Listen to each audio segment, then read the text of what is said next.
সকাল বরের জন্য পটল আলু তরকারি বানাচ্ছি, রুটি অথবা মুড়ি দিয়ে খাবে।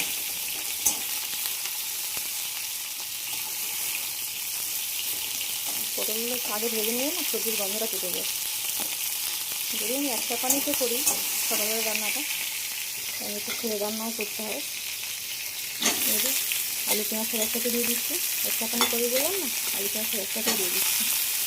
পটলটা একটু ভাজা ভাজা হয়ে গেছে, বেশিটাই হবে।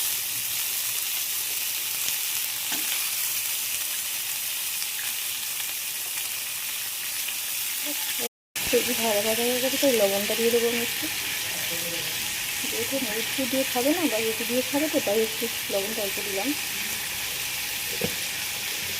এটাও হয়তো বেশি হয়ে যায়।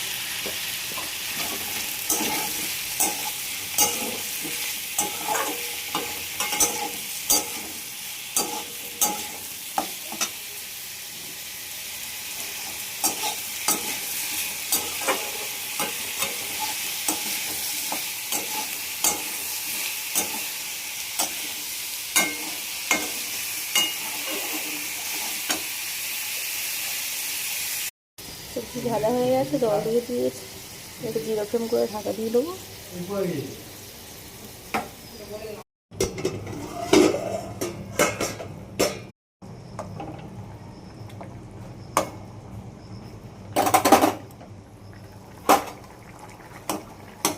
সিদ্ধটা হয়ে গেছে, কিন্তু জলটা একটু মারার দরকার। তরকারিটা বসিয়ে দিলাম, আমি স্নান করতে গেছিলাম। স্নান করে এসে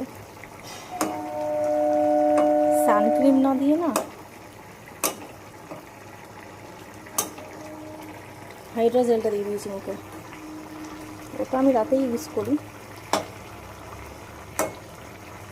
তারপরে করলাম কি, ওর উপরেই সামনে মেখে নিলাম। মানে মুখটা যে কী আলাদা হবে কে জানি বাবা, মেখে তো নিলাম।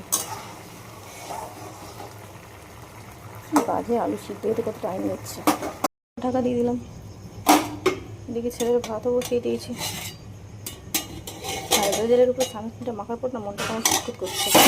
যদি ওটা আমি রাতে মাখি, তারপর কী অবস্থা জানি না তো কী হবে। ভাতটা অনেক দেরি আছে।